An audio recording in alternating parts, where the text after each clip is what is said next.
जी नमस्ते। स्वागत है दोस्तों आपका अपने YouTube चैनल SK एडुकेयर में। तो दोस्तों आज हम इस वीडियो में बात करने वाले हैं प्रेमचंद की एक कहानी सदगति के बारे में। तो फ्रेंड्स, अगर आपने हमारे चैनल को अभी तक सब्सक्राइब नहीं किया है तो जल्द से जल्द कर लें ताकि आने वाले हर वीडियोज़ की अपडेट आपको तुरंत मिलती रहे। तो चलिए कहानी की शुरुआत करते हैं। कहानी कुछ इस प्रकार है। कहानी का नाम है सदगति।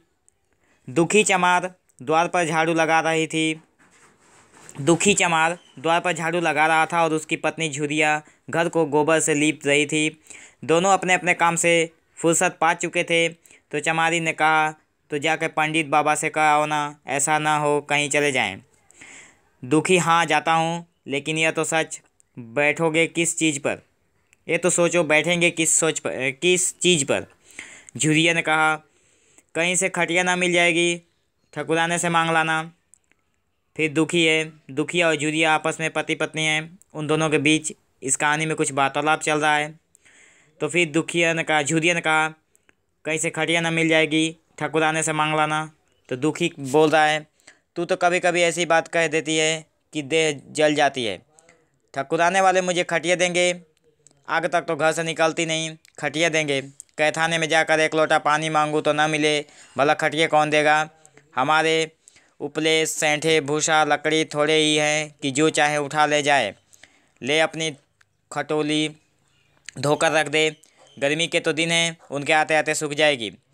फिर झुरिया कहती है, वो हमारी खटोली पर बैठेंगे नहीं, देखते नहीं कितने नेम धर्म से रहते हैं।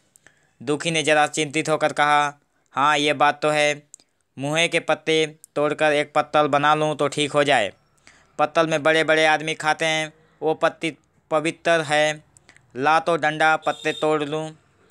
झुरिया कहती है, पत्तल मैं बना लूँगी, तुम जाओ, लेकिन हाँ उन्हें सीधा भी तो देना होगा, अपनी थाली में रख दूँ।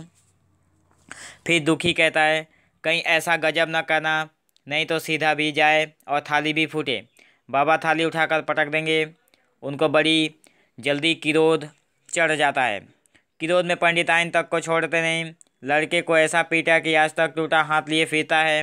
पत्तल में सीधा भी देना, हाँ मुद्दा तू छूना मत।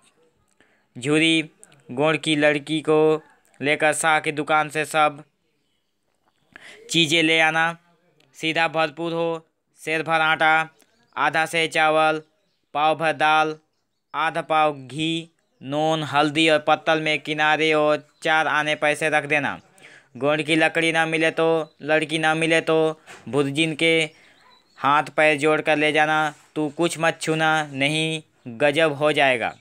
इन बातों की ताकीद करके दुखी ने लड़की उठाई और घास का एक बड़ा सा गट्ठा लेकर पंडित जी से अर्ज करने चला। खाली हाथ बाबा जी की सेवा में कैसे जाता, नजराने के लिए उसके पास घास के सिवा और क्या था। उसे खाली देखकर तो बाबा दूर ही से ठुकराते।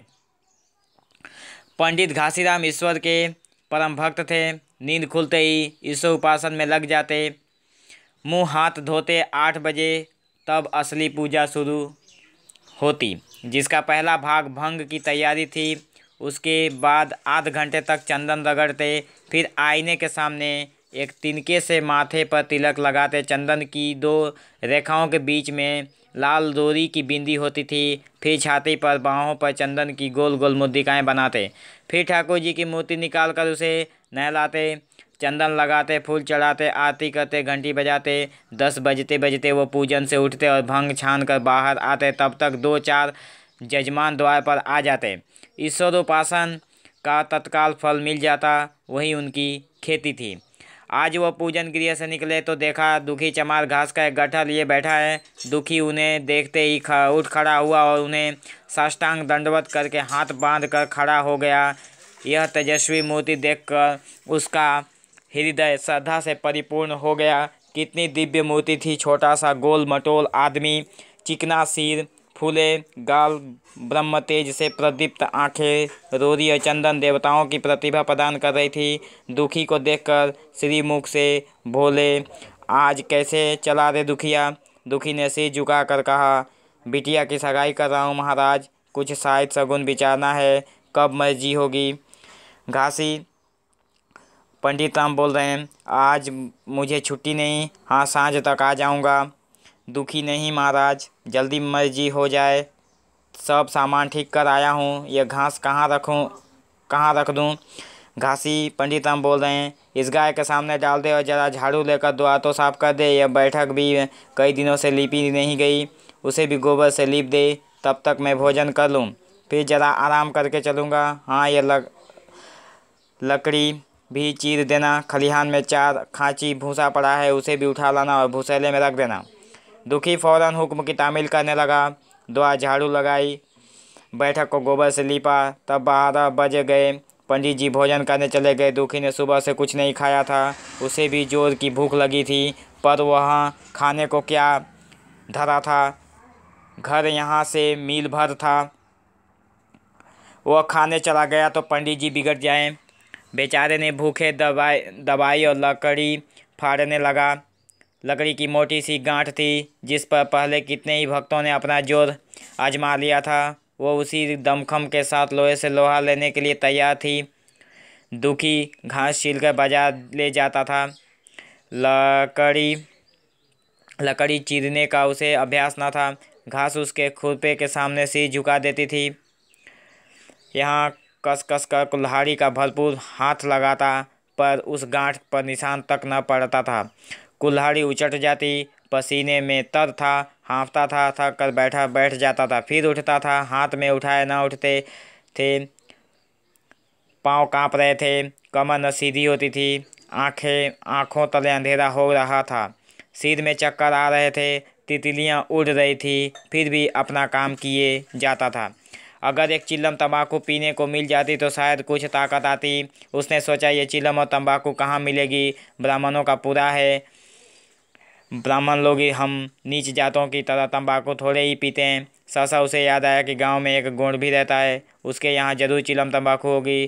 तुरंत उसके घर दौड़ा। खैर मेहनत सफल हुई, उसने तंबाकू भी दी और चिलम भी दी, पर आग वहाँ न थी। दुखी ने कहा, आग की चिंता न करो भाई, मैं जाता हूँ पंडित जी के घर से आग मांग लूँगा, वहाँ तो अभी रसोई बन रही थी।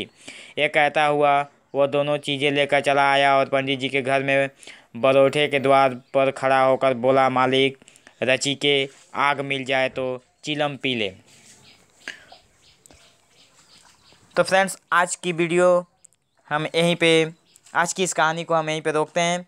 अगर ये कहानी अच्छी लगी हो तो आप वीडियो को लाइक, शेयर और चैनल को सब्सक्राइब जरूर करें। अगर आपको कुछ पूछना हो तो आप कमेंट में पूछ सकते हैं। Thank you for watching. Have an awesome day.